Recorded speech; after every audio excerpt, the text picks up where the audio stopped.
pterygoid. Styloid process is going to be right deep in here, just behind the ramus of the mandible, in that soft spot under the ear. Right in there is going to be styloid process. So I don't push directly in there. It's thought that you could break that off. Also be cautious of arterial and lymphatic structures on the inferior surface of the angle. Back in here, coming down, is veins and also lymphatic nodes in here. Lymphatic nodes, if they're processing junk through the system, actually are going to feel about the size and consistency of a lentil pea. So if you've ever felt lentils, that's what those would feel like. Don't mash on them when they're in that condition, because you're going to be blocking them up and maybe causing some lymphatic issues in the glandular areas here. Also in this area, underneath the mandible, right there, is the submandibular gland, and submandibular glands can be a little bit tight. Now, we aren't qualified to actually diagnose that either. The dentist did a pretty good facial examination on me as I was in his office, and when he was right here, I said, I think something's going on with that submandibular gland. And he says, yeah. He says, have you had some sinus drainage lately? Yes. So, it may have been, he said, did you take antibiotics? No.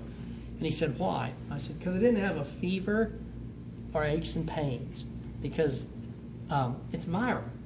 Antibiotics do not help with viral issues. Sorry.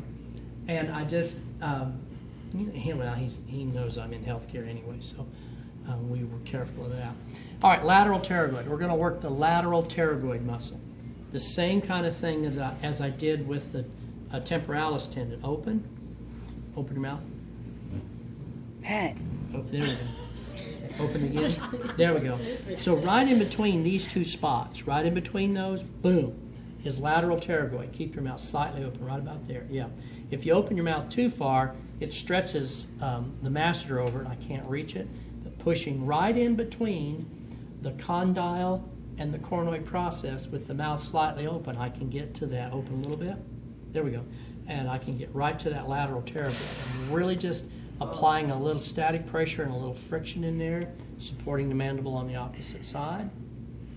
Now remember, we were right there when we did the temporalis tendon, so I'm just there, right in between them.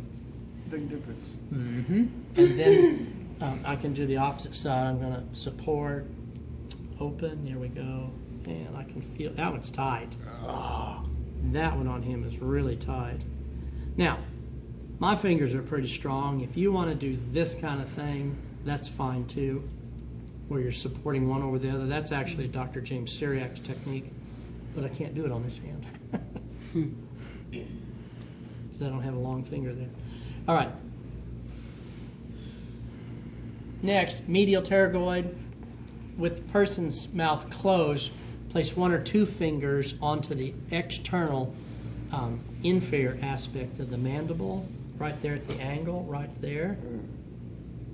And then I'm trying to get up under it. His are so tight, there's no way I can get under that. Wow. Could you move your jaw to this side? There we go. Actually, that allowed me to get under him just a little bit more. To move his jaw to this side, he has to contract the opposite pterygoid muscles. So just get under there and work. Then I move as far superiorly as possible to get up into there. Okay, that's tightening up again. There we go. How does someone get that tight? Are you grinding your teeth when you sleep, or what is it? Do you grind your teeth at night? I clench. He clenches. He plays video I do games. this right here. Okay, I feel it too. He clenches his teeth a lot. So a lot of times people, you could watch Jurassic Park, and when the monsters come and bite everybody, you're, Oh, I did that. yeah, Not that bad. or having a bowel movement. I mean, people clench, so Or you get angry or angry and clench, yeah. And this one's not as tight, but it certainly is ropey and in need of some work under there. We go.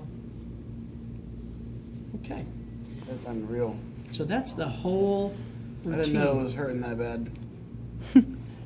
you know, it's because I did it to you. And I, you know, if I was going to be doing a complete TMJ stuff, I would be working his upper traps, his SCM mostly. SCMs, his scalenes, posterior neck muscles, occipital muscles. I would be working all that stuff on him because it all does come into play. All right, so let's